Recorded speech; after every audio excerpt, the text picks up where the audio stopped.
우리는 지금 혼란의 시대를 살아가고 있습니다. 세상의 힘은 점점 더 하나님 나라의 질서와 충돌합니다. 가치관은 흔들리고 진리는 상대화되며 두려움이 우리를 삼키려 합니다. 이런 시대에 우리가 정말 두려워할 것은 무엇이며 우리가 믿고 의지할 것은 무엇일까요? 오늘 우리가 만나는 10번째 믿음의 영웅은 모세의 부모입니다. 이들은 지금의 우리의 상황과는 비교할 수 없을 만큼 세상의 힘과 폭력과 두려움과 위기 속에서 살았던 평범한 사람들이었습니다.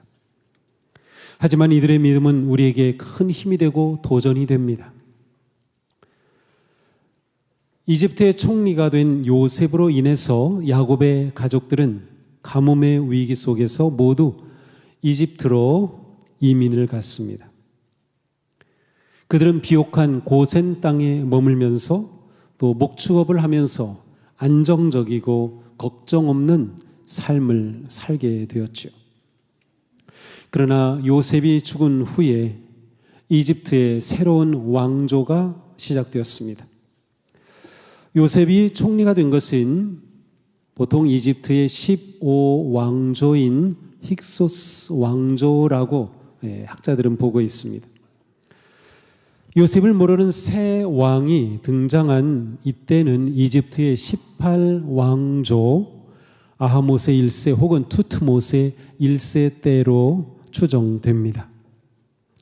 이렇게 새롭게 등장한 왕조는 셈족이었던 이스라엘 백성들을 억압하고 괴롭히는 왕조였습니다.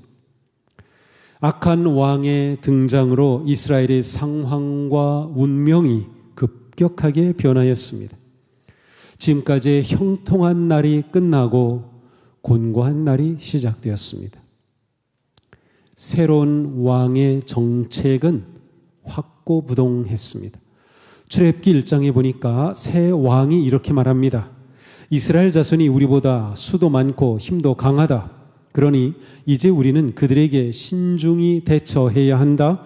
그렇게 하지 않으면 그들의 수가 더욱 불어날 것이고 또 전쟁이라도 일어나는 날에는 그들이 우리의 원수들과 합세하여 우리를 치고 이 땅에서 떠나갈 것이다. 이집트로 이주한 후에 이스라엘 백성들은 아주 급속하게 번성했습니다. 바로는 이것을 위협으로 느꼈습니다.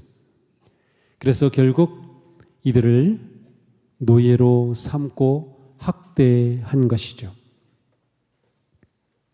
그렇다고 해서 하나님의 계획이 달라진 것은 아닙니다. 하나님의 뜻은 어떤 상황에서도 이루어집니다. 바로가 학대하자 오히려 이스라엘 백성들은 억압을 받을수록 그 수가 더욱 불어나고 자손이 번성하였다라고 출애굽기 1장에 기록되어 있어요. 바로가 하나님의 뜻을 꺾을 수 없었습니다. 시편은 이렇게 노래합니다. 주님은 뭇 나라의 도모를 흩으시고 뭇 민족의 계획을 무효로 돌리신다. 주님의 모략은 영원히 흔들리지 않으며 마음에 품으신 뜻은 대대로 끊어지지 않는다. 바로는 오히려 더 번성하는 이스라엘 백성들에게 더 혹독하게 대합니다. 번성하는 이스라엘의 인구를 억제하기 위해서 산파들에게 명령을 내립니다. 히브리 여인들이 해산할 때에 아들이면 죽여라. 산파는 산모가 건강하게 잘 출산하도록 도와주는 것이 일인데 산파에게 아들이 나오면 죽으라니요. 산파들은 바로의 명령을 두려워하지 않았습니다. 그들은 하나님을 두려워했기 때문이에요. 그들은 아들이 나도 죽이지 않았어요. 바로가 그들을 소환합니다. 아니, 내가 내린 명령 너희가 모르느냐? 어찌 내 명령을 거역하느냐? 그때 산파들이 말하죠. 히브리 여인은 이집트 여인과 달리 건장하여 산파가 이르기 전에 이미 해산합니다. 바로도 어쩔 수 없었죠. 사실 하나님께서는 아브라함에게 셀 수 없이 많은 자손을 주시겠다고 약속하셨어요. 또 야곱에게도 말씀하셨죠. 이집트로 내려가는 것을 두려워하지 말아라. 내가 거기에서 너를 큰 민족이 되게 하겠다. 이것이 하나님의 계획입니다. 하나님의 계획은 이스라엘 백성들을 이집트로 이주시켜서 이 풍요로운 땅에서 인구가 많아지는 것이었어요. 번성하는 것이었어요. 많은 자손들이 생기는 것이었어요. 이것이 하나님의 계획입니다. 그러니 이러한 하나님의 계획을 멈출 수 없었던 거죠. 하지만 바로는 마침내 극약 처방을 내립니다. 그것은 유아 학살 명령입니다. 이렇게 명령했어요. 갓 태어난 히브리 남자아이는 모두 강물에 던지고 여자아이들만 살려두어라. 이제는 부모에게 명령을 내린 겁니다. 히브리 모든 백성들에게 남자아이가 나면 강물에 던져버려. 이제는 산파가 할 필요도 없이 부모에게 직접 명령이 떨어집니다. 이제는 아이가 살아날 길이 없습니다. 모든 이스라엘의 부모들은 낳은 아이를 스스로 나일강에 던져야 할 상황입니다. 이런 야만적이고 사악한 바로의 계략으로 이스라엘 백성들은 공포와 두려움에 빠집니다. 이러한 위기 속에서 레위족 속의 아므람이라고 하는 멋진 청년과 역시 레위 지파의 요게벳이라고 하는 아리따운 처녀가 결혼하였습니다.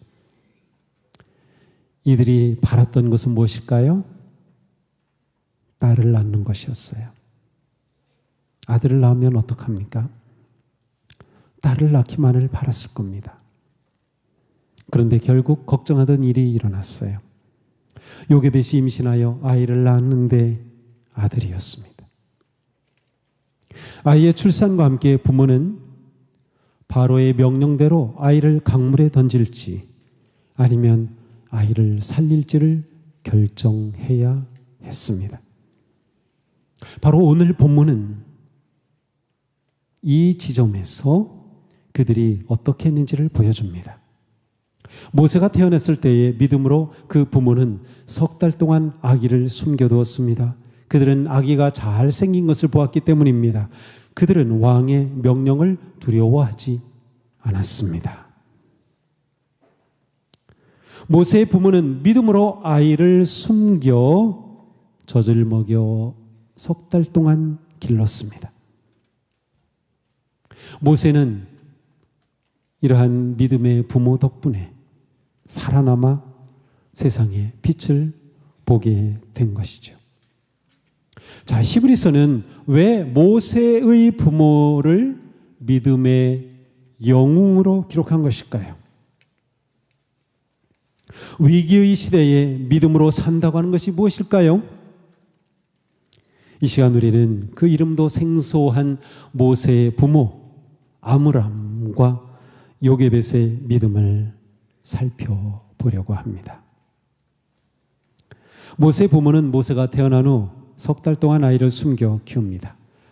그 이유를 출애굽기에서는 이렇게 설명합니다. 그 아이가 하도 잘생겼어. 우리 히브리서에는 뭐라고 했죠? 그들은 아기가 잘생긴 것을 보고서라고 했죠. 아이가 태어나면 모든 부모는 다 너무나도 예쁠 겁니다. 사랑스러울 거예요. 그렇지 않은 부모가 이 세상에 어디 있겠어요? 다른 사람이 볼 때는 메주같이 생겼어도 야, 우리 아이 진짜 예쁘다. 누구나 다 그럴 거예요. 부모의 마음이에요, 그거는. 아이가 어떻게 생기고 그게 중요한 게 아니에요. 그 아이 존재 자체가 얼마나 소중하고 아름답고 귀합니까? 그런데 이 모세 부모가 이 모세를 살린 이유가 그 아이가 하도 잘생겼기 때문이래요. 단지 외모가 예쁘고 보기에 정말 잘생긴 그것 때문일까요? 여기 잘생겼다라는 이 잘생긴이라고 하는 이 단어는 히브리어로 토브입니다. 토브는 좋아, 아름다워 그런 뜻이에요. 하나님께서 창세기 1장에서 우주 만물을 지으실 때 하나님 보시기에 좋았더라. 토브 같은 단어예요. 이스라엘 사람들은 아침에 사람들을 만나면 인사하는 게 보켈 토브, 좋은 아침입니다. 그러므로 모세의 부모가 모세를 보고 잘생겼기 때문에 라고 하는 이 표현 속에는 굉장히 중요한 신앙적인 의미가 담겨 있어요. 특별히 히브리서는 그리스 말로 기록이 되어 있어요. 그리스 말로 여기 잘생겼다라는 이 단어 아스테이온토 파이디온이라고 되어 있는데 이 뜻은 하나님의 은총을 입었다라는 뜻이 있어요. 하나님의 은총이 있었다. 자, 그러므로 모세의 부모는 하나님의 뜻이, 하나님의 사랑과 은총이 지금 이 아이에게 있다고 하는 것을 본 것이에요. 단지 인간적으로 아이가 예뻐서가 아닙니다. 하나님의 목적이 이 아이 위에 있다고 하는 것을 알아본 거죠. 영적인 눈이 있었던 거예요. 그들은 이 아이와 하나님이 함께 하심을 보았던 겁니다. 이것이 믿음이에요. 이것이 히브리서가 보여주려는 모세의 부모의 믿음입니다. 믿음은 눈에 보이는 것을 넘어서 하나님의 시선을 갖는 것입니다. 이것은 현실 너머에 하나님의 뜻과 섭리가 있음을 보는 것이에요. 모세의 부모는 이 아이의 장래에 담긴 하나님의 계획을 보았던 것입니다. 우리 세상의 모든 부모들에게는 자식을 향한 깊은 사랑과 애정이 있습니다. 그런데 그 사랑이 믿음과 하나가 될 때 하나님의 역사와 계획이 이루어집니다. 굉장히 중요해요. 우리가 자녀들을 사랑하고 돌봐주는 거 너무나 중요해요. 잘 양육하는 거 중요한데 그 마음에 믿음이 함께 돼요. 무슨 믿음? 하나님께서 내 자녀와 함께 하시고 내 자녀의 미래와 모든 것에 계획이 있으시다는 믿음이에요. 너무나도 중요한 겁니다.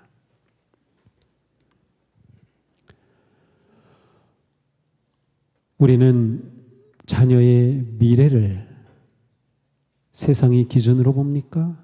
아니면 하나님의 눈으로 봅니까?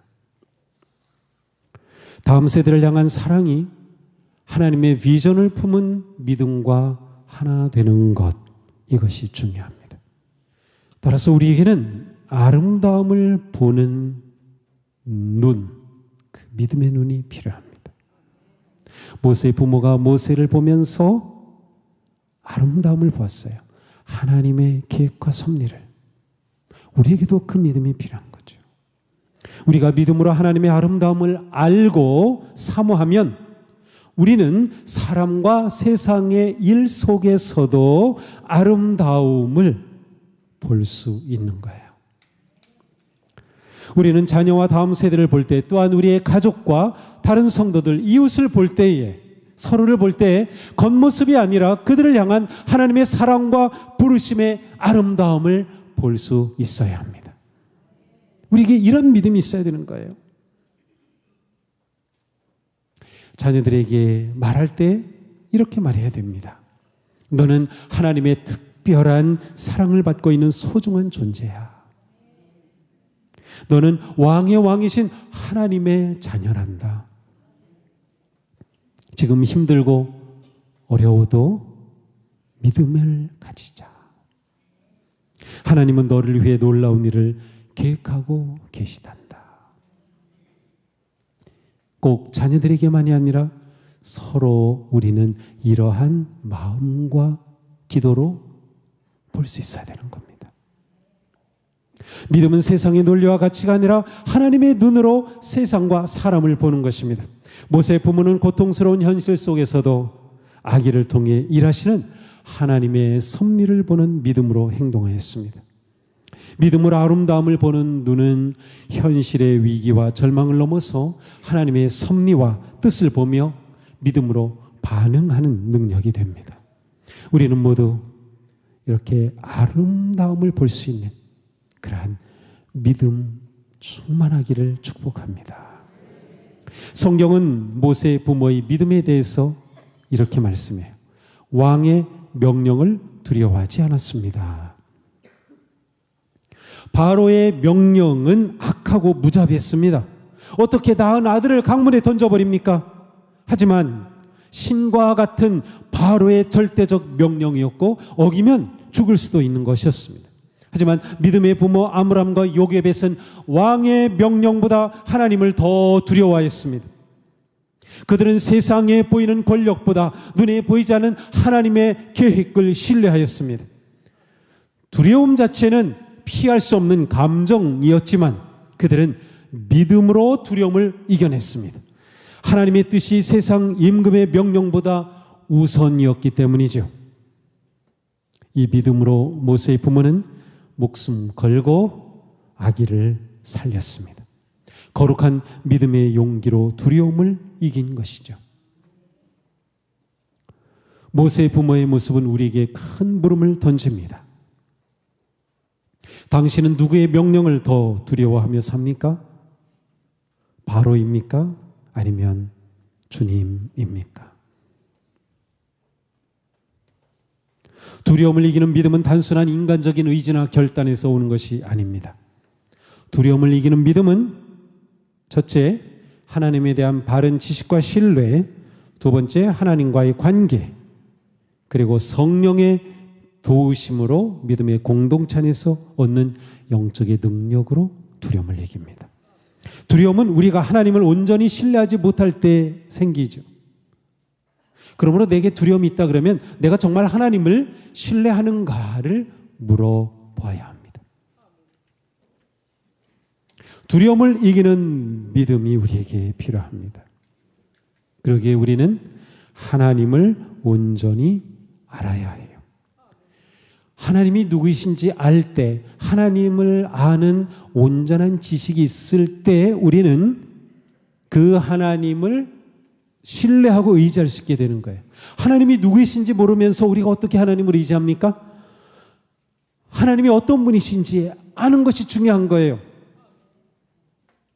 하나님을 아는 지식이 그래서 중요한 거죠. 그때 우리는 하나님이 이런 분이시야. 그때 믿음으로 하나님을 신뢰하게 되는 것입니다. 그 신뢰함이 우리로 하여금 두려움을 이기게 하는 것입니다. 하나님은 선하신 분이에요. 하나님은 자비로우신 분이세요. 하나님은 전능하신 분이셔요. 우리에게 이 믿음이 있습니까? 이 확신이 있습니까? 그렇다면 하나님을 신뢰하십시오. 그 하나님을 의지하십시오. 그때 우리는 두려움을 이길 수 있습니다. 너무나도 중요한 겁니다. 예수님 말씀하셨습니다. 몸은 죽일지라도 영혼은 죽이지 못하는 일을 두려워하지 말고 영혼도 몸도 둘 다 지옥에 던져 멸망시킬 수 있는 분을 두려워하여라. 우리가 하나님을 알고 두려워하면 세상이 두렵지 않습니다. 그러므로 다윗은 고백하였습니다. 두려움이 온통 나를 휩싸는 날에도 나는 오히려 주님을 의지합니다. 이 믿음을 가졌던 다윗은 자기의 생명을 누리는 원수들 앞에서 이렇게 고백합니다. 주님이 나의 빛, 나의 구원이신데 내가 누구를 두려워하랴? 주님이 내 생명의 피난처이신데 내가 누구를 무서워하랴?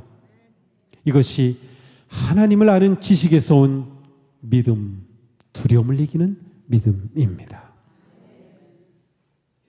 또한 두려움은 관계 단절에서 옵니다.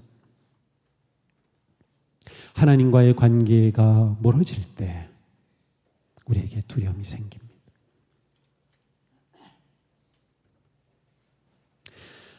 하나님과 나의 관계가 어떠한가에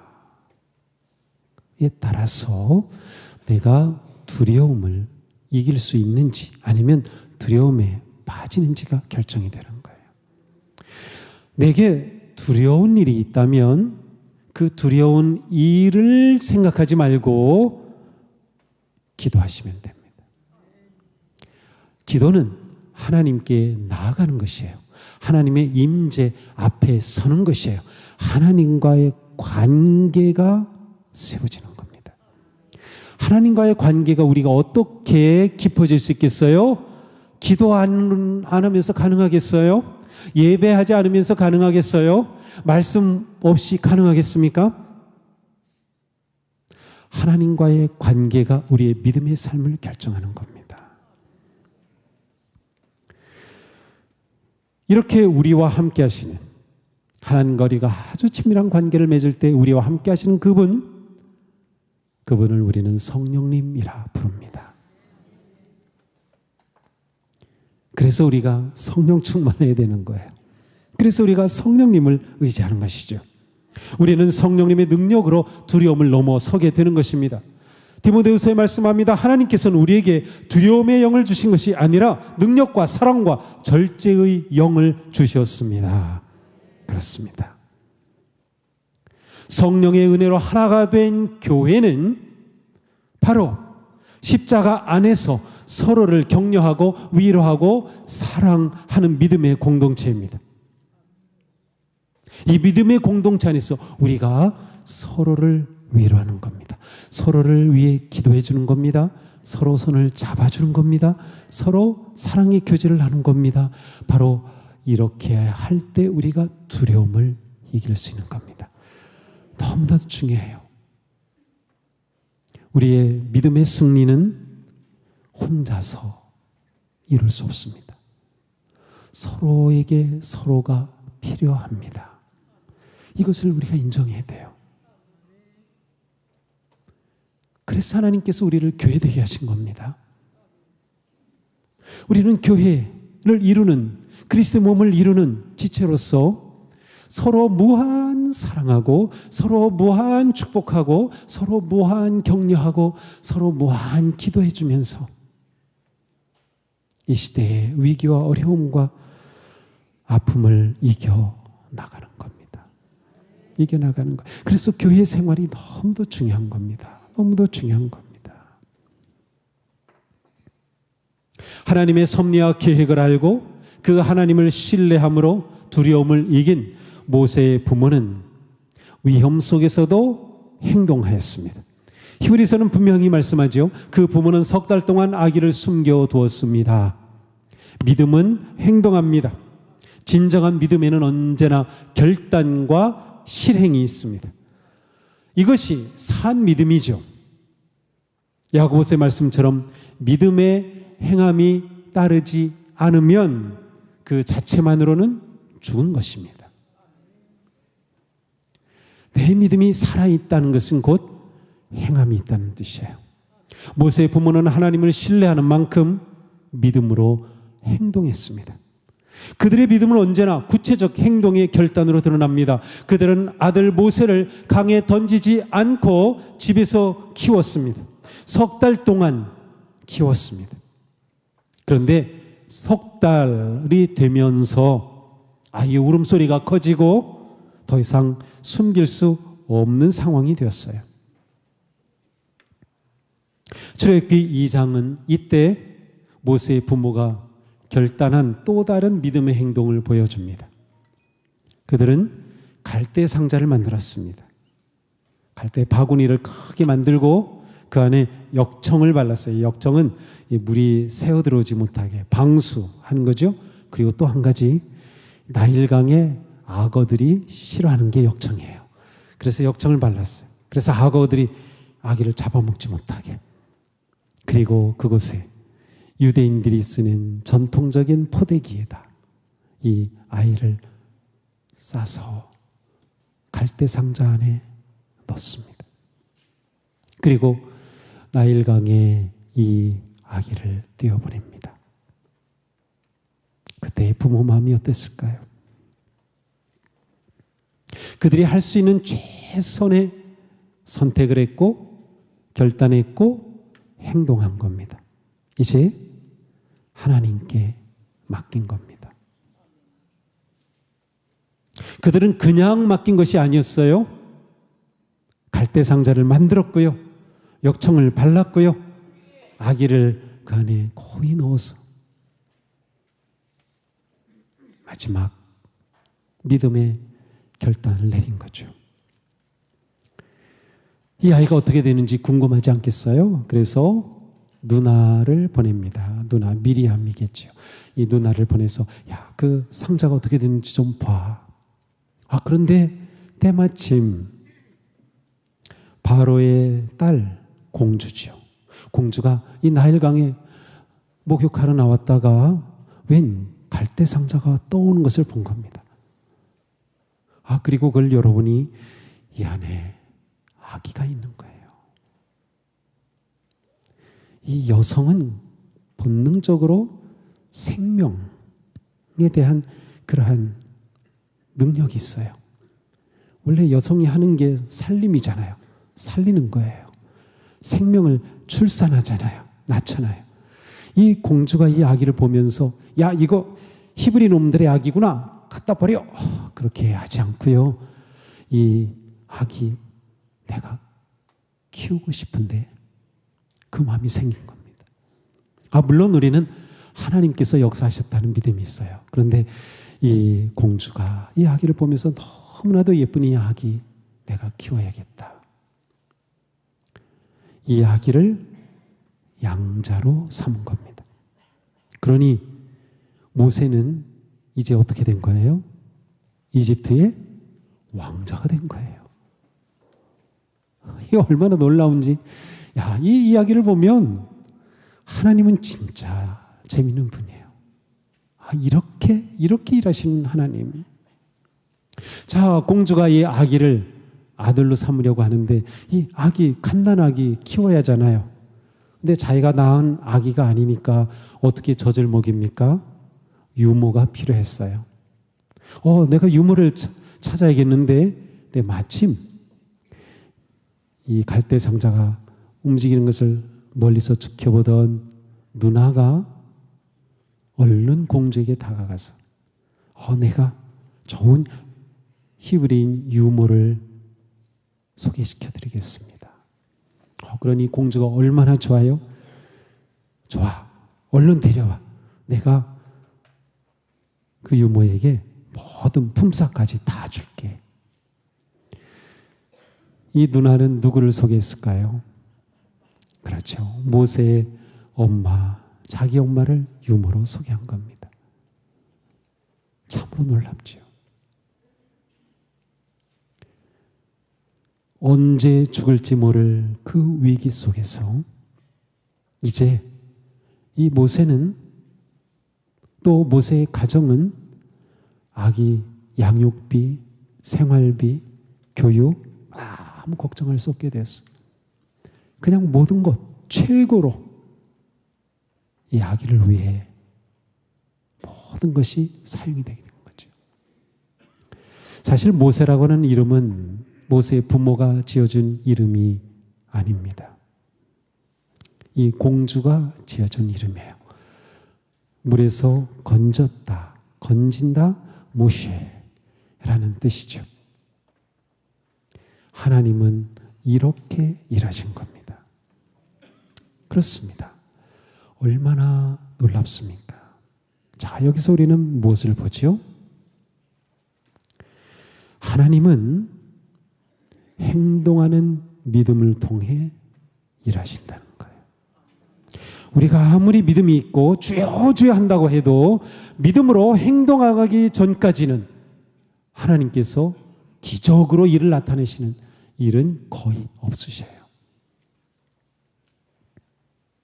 모세의 부모가 이렇게 구체적으로 믿음의 행동을 하고 결단을 함을 통해 하나님께서 역사하신 것입니다. 그렇습니다. 믿음은 행동입니다. 어떤 위기와 어려움 중에도 두려워하지 않고 믿음으로 행동한다는 것이 중요해요. 우리가 믿음으로 행동할 때 하나님이 역사하십니다. 우리는 믿음의 행동으로 하나님의 뜻을 이루어가는 것이에요. 아므람과 요게벳의 믿음은 고스란히 모세에게 전해집니다.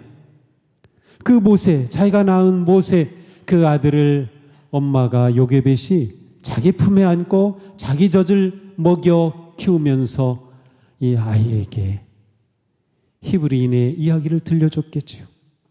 하나님의 이야기를 들려줬겠지요. 모세는 이집트 왕궁의 왕자였지만 그의 영과 속은 히브리인이었던 거예요. 바로 모세 부모의 믿음이 전해진 겁니다.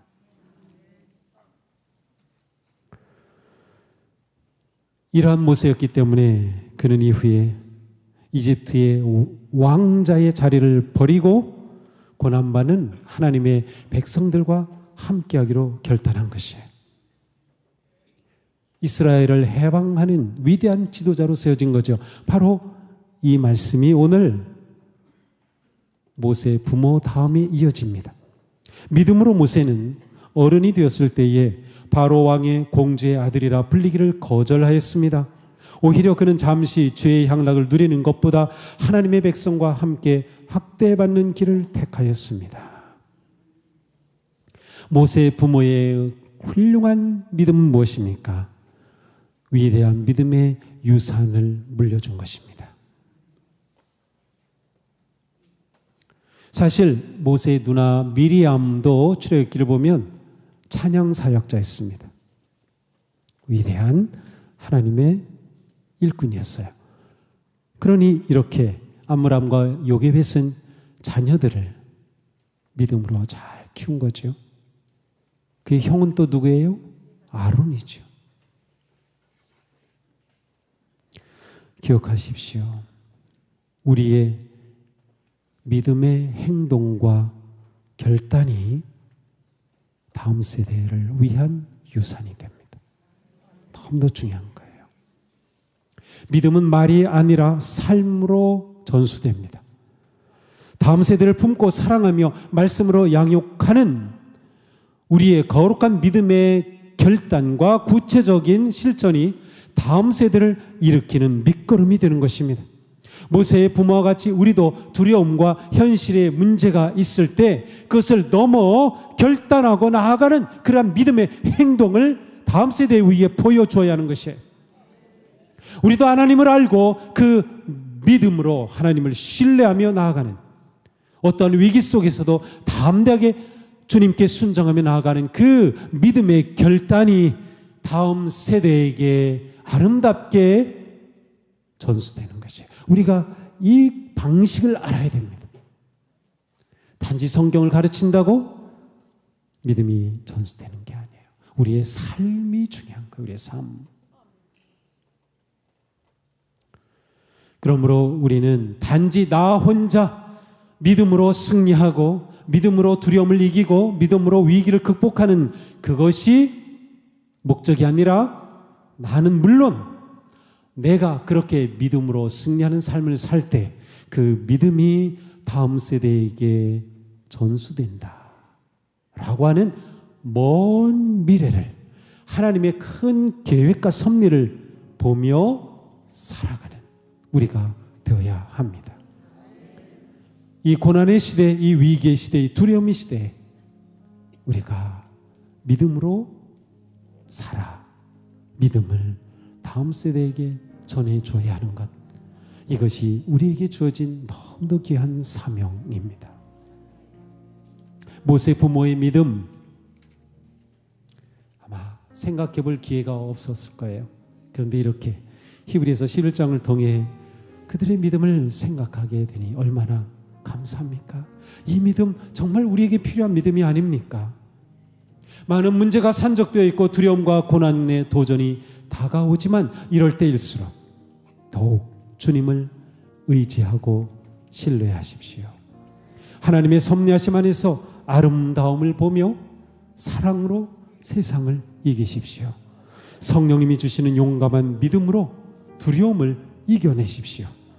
그리고 믿음으로 행동하고 믿음으로 결단하며 나아가는 우리의 걸음마다 하나님의 크고 넘치는 은혜와 기쁨과 능력이 가득한 승리하는 삶, 거룩하고 아름다운 우리의 삶 되기를 주님의 이름으로 축복합니다. 기도합시다.